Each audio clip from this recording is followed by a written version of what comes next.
Okay, now it's time for the Top Gear Awards, becoming a bit of a tradition this. We've done it twice, and really we're going to recognise the best and the worst from 2004, kicking off with this.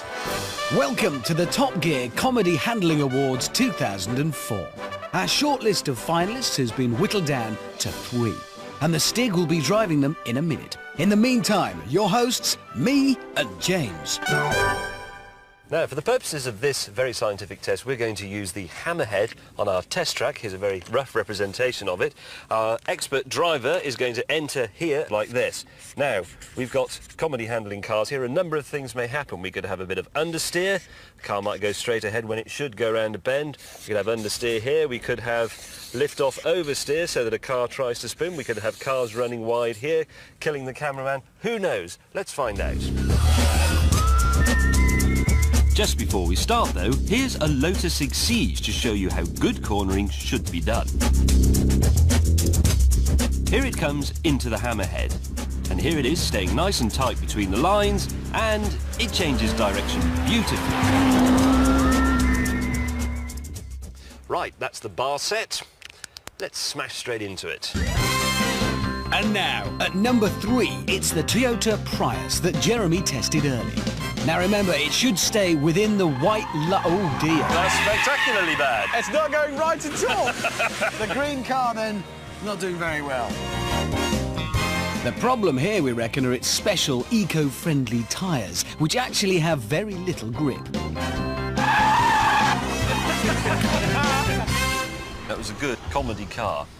Now, at number 2, it's the Malaysian entry, the Perodua Kenari. Tall, boxy and with skinny tyres, this shows great promise for hopeless handling.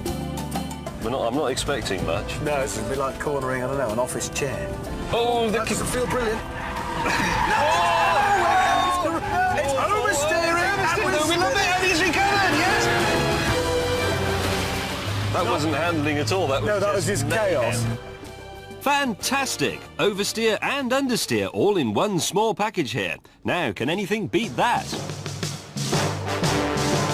Well, yes, we think so, because it's time for the smart city car. Like the Kenari, it's tall and skinny tyred. And this is probably the bravest thing the Stig has ever done. Here we go. That's the left, here comes the right, and there... It's complete... Well, it never even tried it. Oh, dearie me. Now, let's see that again from the Stig's in-car camera. Look, he turns the wheel, and the car goes straight on. World-class understeer there. And so, the award for the car that goes round a corner with the least dignity is the Smart.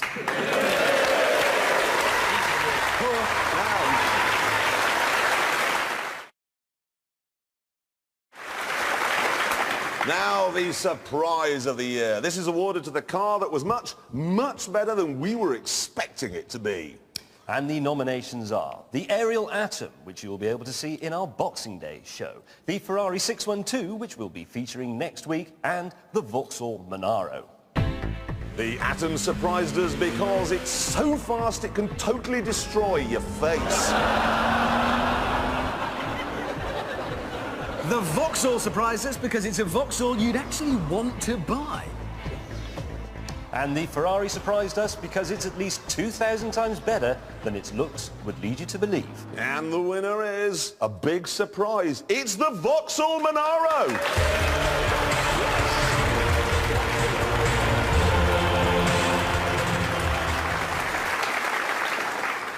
Now, elsewhere in the world, awards are awarded to reward excellence. But here, on the Top Gear Awards, we like to award an award that rewards a car that we found particularly unrewarding in 2004. This isn't quite right, I'm sorry. Mate, no.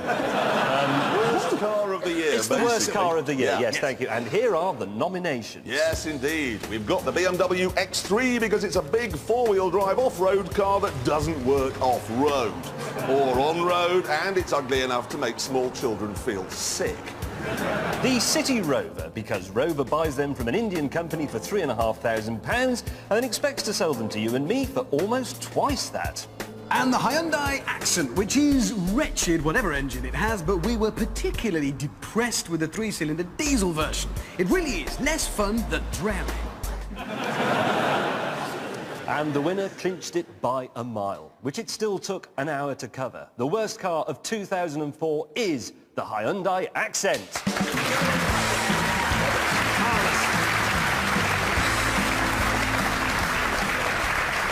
Now, the best engine noise we heard on our track in 2004. We liked the sound of the Mercedes SLR. We liked the sound of the Porsche Carrera GT. But the winner is this.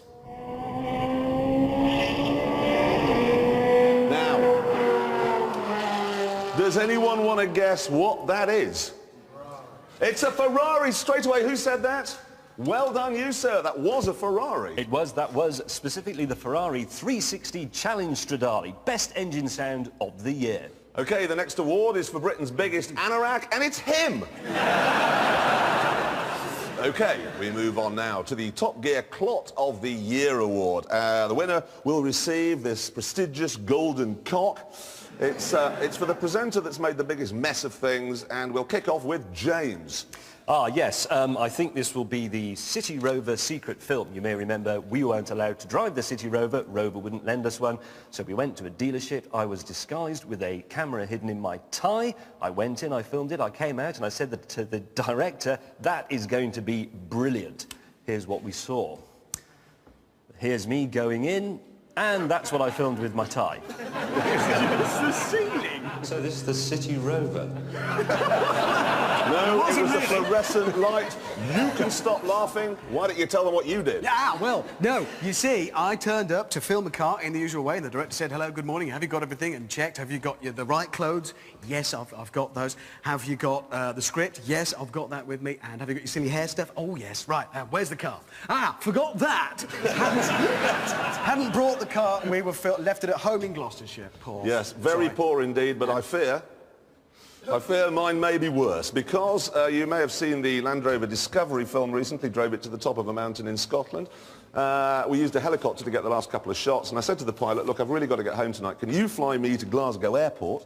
And I said to the director and the crew, can you drive the car back down the mountain? No problem, got in the helicopter, fell asleep, woke up an hour later.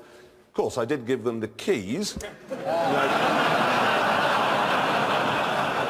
So, really, if you want a Land Rover Discovery, there's one at the top of a mountain in Scotland being guarded by 5 skeletons. Now, this is an audience decision here, so hands up everyone who think James should win for his lousy camera work.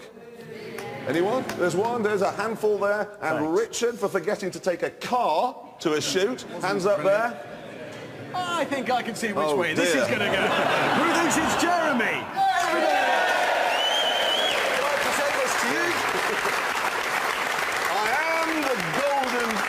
You are a worthy winner of that. Well done. I am the golden cock. Right.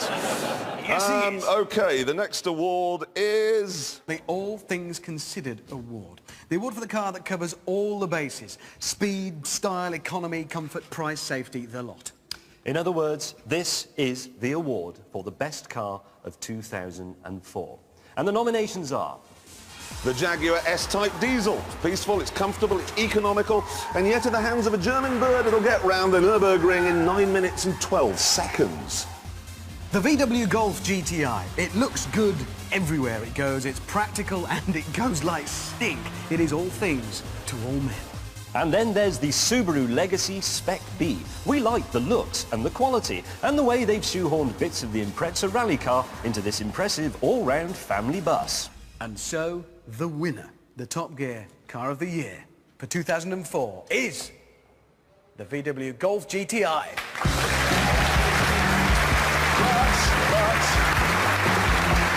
But that is not the end of proceedings, because while the Golf is a very worthy car, it wasn't our favourite car from 2004. No. That's why we decided to have a new award for the car which, money no object, we would most like to own. These are the nominations. The Ferrari Enzo. It came here and in the hands of our Stig, it just blitzed our track. It is easily the fastest supercar, and that surely is the point of supercars. Then there was the Aston Martin DB9, which was certainly the best looking car of 2004 and probably the best looking car from all of time. But it's also icy cool and as quick as hell. And then at the other end of the scale, we have the new Land Rover Discovery, which, as we proved when we took it to Scotland, really can climb every mountain and ford every stream. But there can only be one winner, and it is the Aston Martin DB9! That's our favourite car. Earlier this year, the Discovery beat a mountain, but in our race from Guildford to Monte Carlo in the last series, the Aston beat a 200-mile-an-hour train. It is utterly fabulous in every way.